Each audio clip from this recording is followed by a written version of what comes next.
Nesta noite, irmãos, gostaria de convidar-vos a abrirem as vossas Bíblias no Evangelho segundo Lucas, no capítulo 7,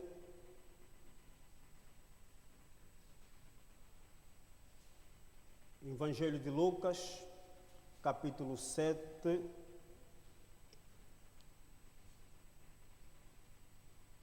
começamos no versículo 11 até ao 17.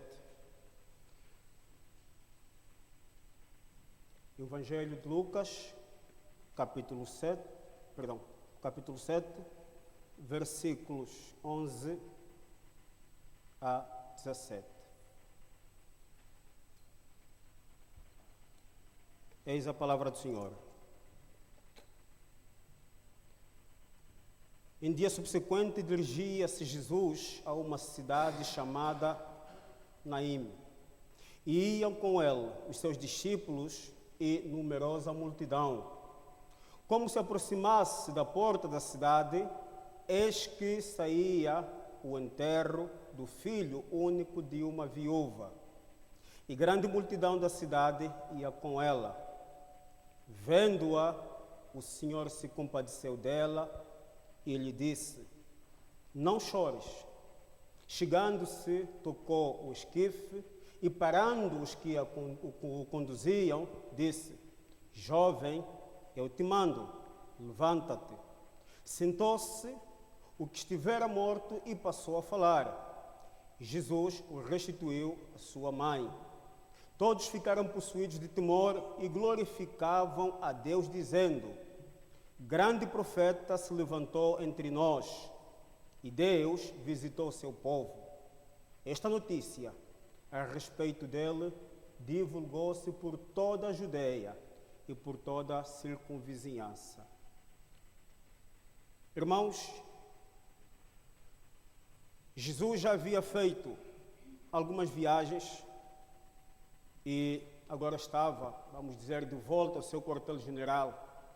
E em poucos dias retornara para a continuação da sua missão, que era exatamente anunciar o Evangelho do Reino.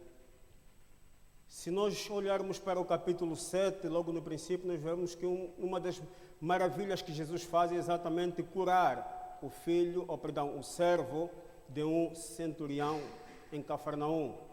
E logo de seguida, Jesus segue viagem para o sul, seguindo com ele uma multidão cada vez maior, em direção à cidade de Naim, onde viria a ressuscitar o filho de uma viúva. E é interessante tentarmos analisar e ver os evangelhos, claramente nos afirmam que em algumas cidades, Jesus foi aceito, em outras cidades, Jesus foi rejeitado. Mateus 13, 57 diz-nos que e escandalizavam-se nele. Jesus, porém, lhes disse: não há profeta sem honra, a não ser na sua pátria e na sua casa. 58 diz: e não fez ali muitas maravilhas por causa da incredulidade deles.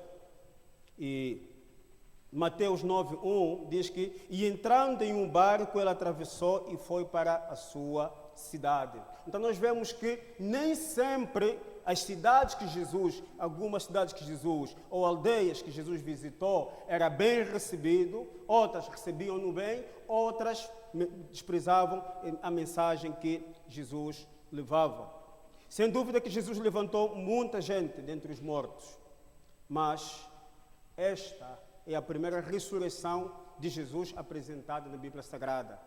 E se observarmos os outros textos na Bíblia, irmãos, veremos a grandiosidade do ministério de Jesus.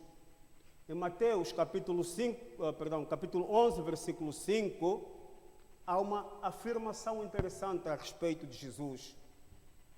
Quando, a certa altura, João Batista mandou os seus discípulos irem ter com Jesus com uma certa pergunta, a resposta que Jesus deu é exatamente esta: os cegos veem, os coxos andam, Os leprosos são limpos e os surdos ouvem. Os mortos são ressuscitados e aos pobres, é anunciado o Evangelho.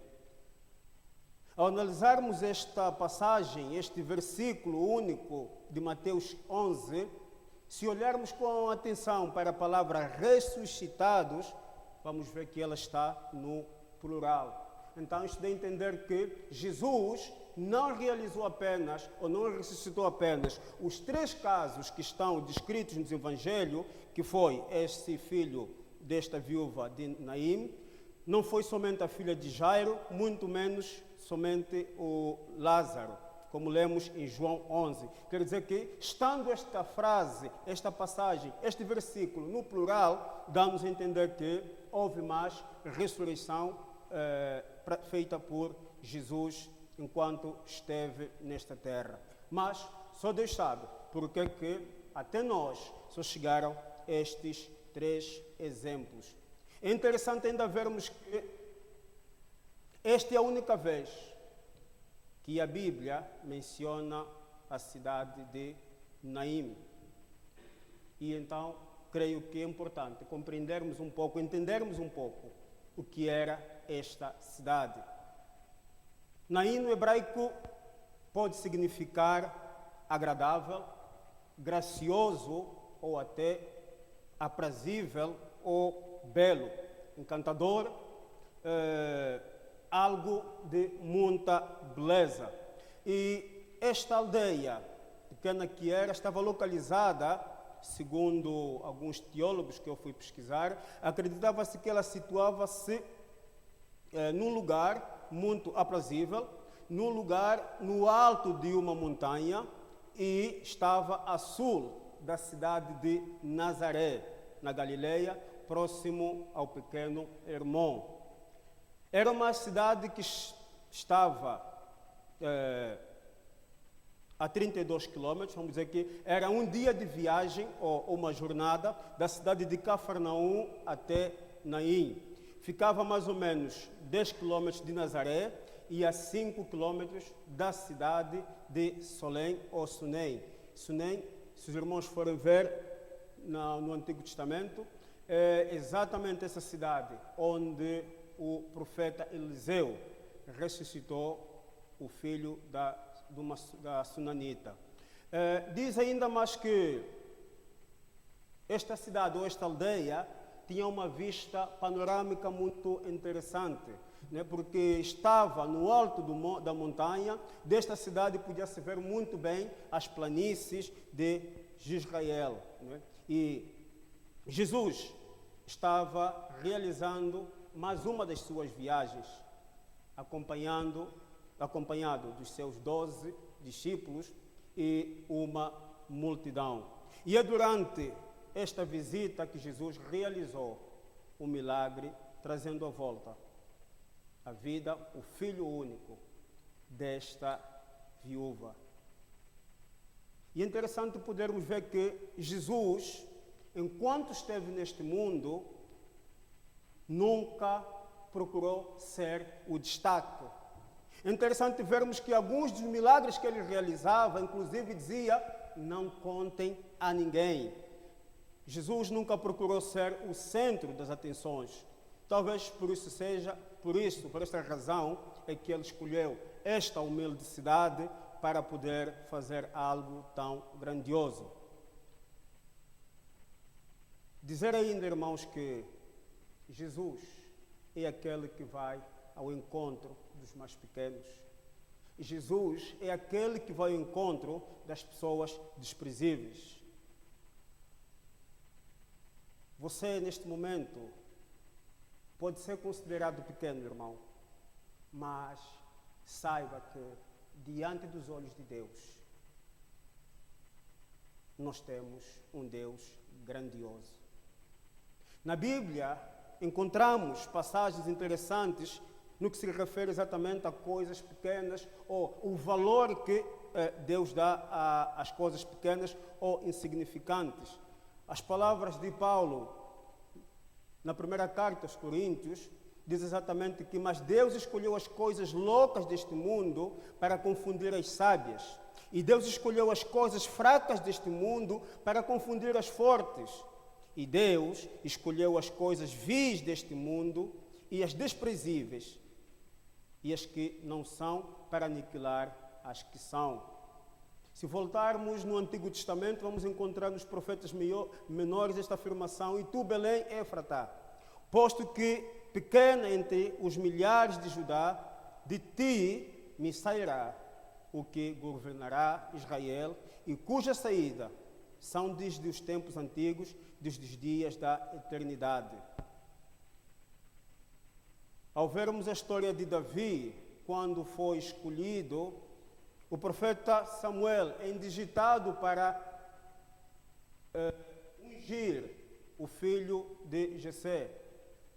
A Bíblia diz-nos que, chegando os filhos todos, a pergunta que Samuel faz ao pai de Davi é exatamente se já não havia nenhum filho.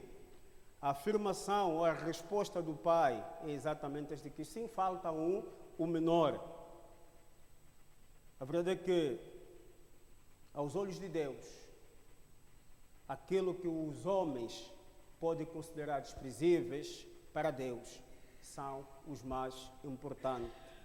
E o primeiro milagre, irmãos, da ressurreição que Jesus faz é exatamente nessa cidade de pouca expressão para entrar na história.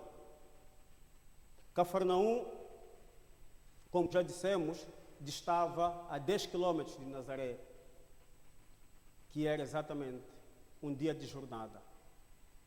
Jesus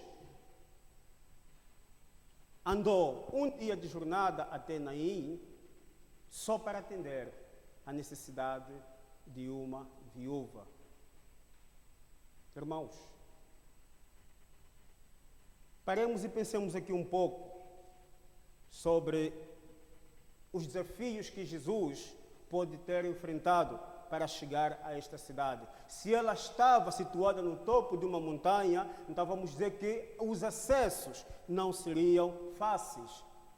E eu acredito até que a multidão que acompanhava Jesus deve ter perguntado: mas onde é que este homem está a nos levar? Com tantos lugares belos para visitar, sem subir montanhas, por que é que temos que estar a subir esta montanha íngreme? Mas a verdade é que Jesus tinha o seu propósito ao deslocar-se a esta cidade. O agir de Deus, irmãos, não é o nosso agir. Os nossos pensamentos são um, mas os pensamentos de Deus são completamente outros. Os nossos caminhos, aos nossos olhos, podem até parecer bons, mas os de Deus são outros. E Jesus não se importa com o seu tamanho. Jesus não se importa do lugar onde você esteja neste momento, nem as dificuldades que tem de enfrentar para chegar até si. Jesus é aquele que vai ao seu encontro. Mas afinal, fica outra pergunta por responder. Quem era esta pobre viúva? E tomei a liberdade de pensar no seguinte cenário. Atendendo que a cidade ou a aldeia de Naim era um lugar aprazível e, segundo os nomes que eu procurei, consultei, dizia lugar belo, lugar aconchegante, todos os adjetivos bonitos. Tive a liberdade de pensar que, imaginemos que esta mulher, na altura ainda menina, tenha ido para esta cidade com seus pais. E ao entrarem para esta cidade, realmente encontraram um lugar aprazível, um lugar bonito, um lugar onde se podiam realizar os sonhos. Imaginemos então, irmãos, que a menina cresce e o sonho de toda mulher, de toda menina, penso eu que é isto, pelo menos a minha esposa assim dizia, que é exatamente conhecer o homem da vida e, a dada altura, constituir uma família e ter filhos. E, com a graça de Deus, assim aconteceu. Esta menina cresceu, casou-se e foi agraciada com um lindo menino. Este era o seu único filho. A família crescia, desenvolvia-se feliz, porém, diz-se que a felicidade não dura para sempre, pelo menos é assim que os homens dizem. As crises, as tristezas fazem parte da história do ser humano. Uma grande tragédia havia se abatido na sua porta, pois ser viúva era deprimente naquela época, naqueles dias, por causa dos maus tratos.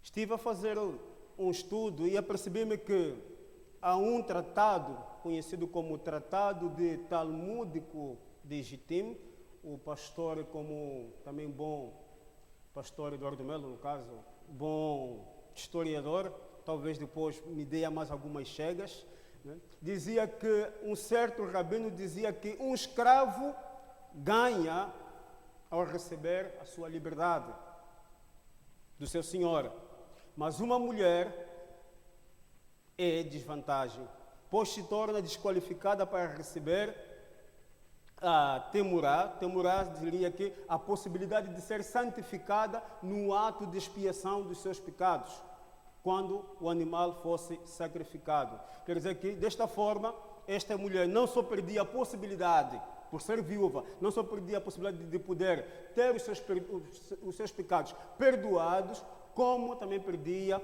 o seu sustento. Vamos dizer que ser mulher, irmãos, naquela época era realmente complicado. Eu, às vezes, conto um pouco a tradição da minha cultura, de onde eu vim. Não parece aquilo que eu digo, mas sou angolano. E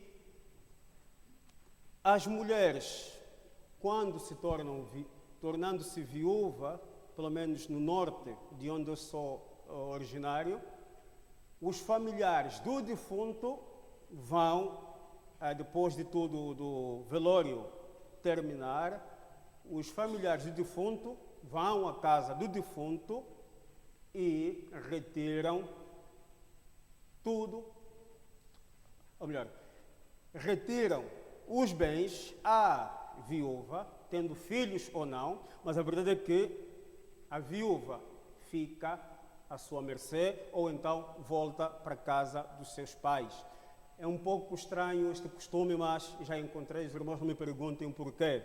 E no contexto neste contexto, irmãos, que estamos a ver, as coisas não eram diferentes, porque quando se ficava viúva, o dono passava a ser o cunhado e estes automaticamente responsáveis de cuidar do sustento dela. E se ela não tivesse ninguém, ela precisava de sustentar-se sozinha. E se a mulher ficasse viúva, o mais velho ficava, o irmão mais velho do viúvo, no caso, ou perdão, o filho mais velho, ficava na incumbência de cuidar da mãe, mas se o filho morresse, como aconteceu com esta viúva, então esta senhora podia dizer que realmente estava com sérios problemas. E neste caso, no texto, irmãos, que nós acabamos de ler, podemos ver que ela havia perdido não só o marido, mas também o seu único filho. Junto com ela, seguia-se muitas pessoas, talvez parentes, talvez amigos, talvez até conhecidos, mas havia uma multidão com ela. E creio eu até que enquanto ela caminhava com a multidão, pensando na desgraça que tivera caído, talvez não tinha reparado, não tinha prestado atenção num outro grupo que vinha subindo a colina. E exatamente neste grupo onde estava Jesus. Jesus que vinha com seus discípulos e uma grande multidão que o seguia. E é interessante pensarmos que no encontro destes dois grupos, de um lado estava o autor da vida, o próprio Deus encarnado, Jesus Cristo, e do outro lado estava a dor e a morte. O encontro entre Jesus e a morte resulta em vida e em alegria. Naquele dia, irmãos, Jesus transformou o lamento daquela mulher em grande festa. E por quê? 3 razões podem ser levantadas aqui. Em primeiro lugar, Jesus traz o consolo para aquela mulher. No versículo 13 nós lemos que nos informa exatamente que ao aproximar-se da mãe do menino, a primeira coisa que ele diz para ela é exatamente: não chores. Jesus, irmãos, preocupa-se em trazer conforto para aquela mulher em primeiro lugar. Antes mesmo de realizar o milagre da ressurreição do seu filho, Jesus poderia ter se preocupado com muitas coisas, sobretudo com o morto, mas primeiramente preocupa-se com a mulher e a consola. Nesta verdade, irmãos, encontro aqui uma grande promessa que Jesus nos fez. Antes da sua crucificação, foi a de que enviaria o Espírito Santo, o Consolador, para que estivesse continuamente conosco em todos os momentos, sobretudo nos momentos de dor e de tristeza, quando precisávamos de ser consolados. Em segundo lugar, irmão, Jesus traz a restituição do que havia sido perdido. Jesus tocou no esquife e tudo que aquela mulher havia perdido foi restaurado pelo toque de Jesus. Jesus parou o cortejo fúnebre. Jesus fez parar a situação de calamidade que havia assolado aquela mulher. E é interessante vermos que quando Jesus aparece, quando Jesus veio ao nosso encontro, todas as calamidades, toda a tristeza, toda a dor desaparece. Acredito que é muito difícil quando se perde algo de muito valor. Aquele menino era tudo na vida daquela mulher. Mas em Cristo, esta solução, este problema foi resolvido.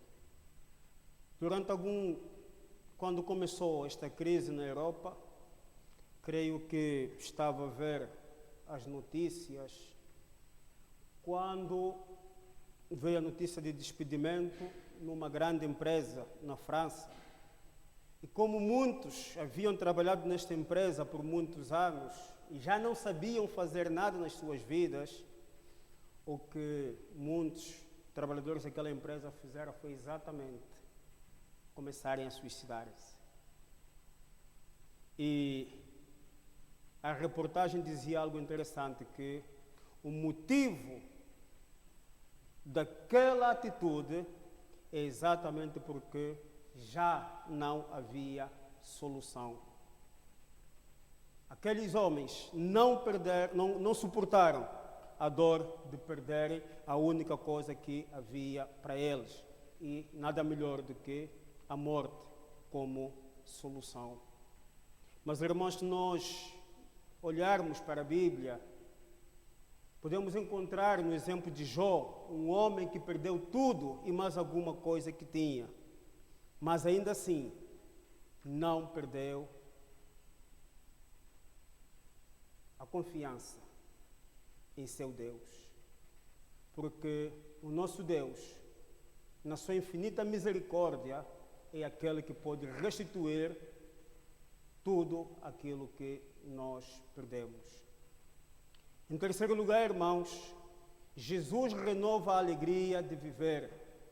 Imagina a alegria que aquela mulher teve em ver seu filho novamente vivo. ela que estava preparando-se para nunca mais vê-lo, ela que estava preparando para suportar o mais difícil, mas a verdade é que voltou a ter a alegria. No dia em que ela estava se preparando para o sofrimento e dor, seu lamento foi transformado em cânticos de alegria. Irmãos, muitas são as situações que querem nos fazer parar, querem nos fazer desistir. Por vezes até temos que enfrentar as fatalidades da vida. São as doenças, são as mortes, são as perdas, são as separações, uma série de infortúnios que temos que enfrentar, que nos rouba às vezes o prazer de viver. Mas a verdade é que em Cristo nós temos a vitória. Assim como na história narrada, irmãos, Jesus quer ter um encontro consigo esta noite. Ele quer trazer a alegria onde só havia lamento e dor. Irmãos, Jesus quer novamente dar uma esperança à sua vida. Muitas vezes, situações nesta vida nos fazem perder a alegria de viver. Mas Jesus tem o renovo que você e eu precisamos. Nestas palavras, irmãos, não estou prometendo uma vida só de felicidades, sem lutas e só de vitórias. Mas estou afirmando que terá paz e poder para enfrentar as tribulações que esta vida nos impõe. Se o irmão deseja também encontrar-se com o autor da vida, aquele que pode mudar a sua história e transformar o seu lamento em festa, basta abrir o seu coração totalmente e convidá-lo para que entre. Não é difícil. Basta dizer no íntimo do seu coração: Senhor Jesus, eu quero entregar a minha vida nas suas mãos. Entra na minha vida, perdoa os meus pecados, sara a minha dor.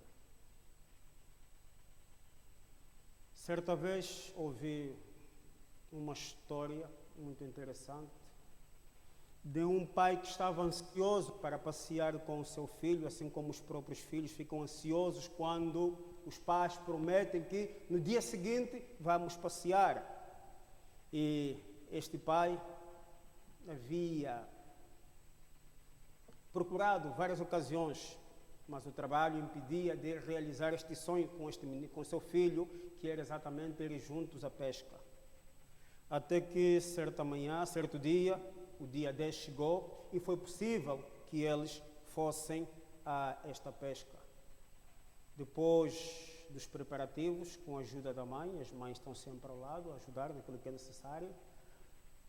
Logo pela manhã cedinho, ainda escuro, pai e filho puseram-se a caminho do rio onde iriam pescar. O filho, animado com o dia alegre que iria passar com o pai, pescando, e como é normal, pelo menos o meu filho, o Júnior, é assim quando andamos, o pai está aqui, ele está sempre a 5, 10 metros à minha frente. Este menino, o exemplo foi o mesmo. Enquanto andava alegre pela mata, o pai atrás gritava para ele: filho, cuidado, não te afastes muito, porque podes te perder. Mas o filho, com aquela alegria própria dos meninos, não dava ouvidos. O pai repetiu uma segunda, terceira, quarta vez. Na quinta vez, quando deu por ele, o menino havia desaparecido da sua vista. O pai, aflito, pôs seus berros, pôs seus gritos, por mais que chamasse pelo filho, não havia resposta. 5, 6, 7 horas, 9 horas, 10 horas depois, desesperado de tanto procurar, já quase a regressar para casa para dar a má notícia à esposa que havia ficado, tentou uma última vez gritar, chamar pelo filho. E lá ao fundo,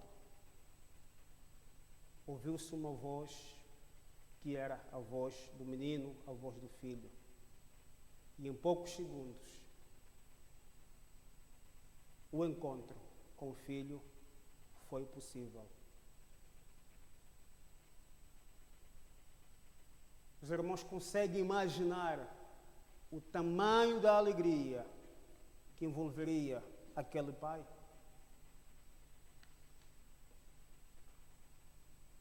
Irmãos, quando nos encontramos com Jesus, sentimos uma alegria a tomar conta de nós, a tomar conta do nosso interior, porque a vida sem Jesus é uma vida que passa sem sentido.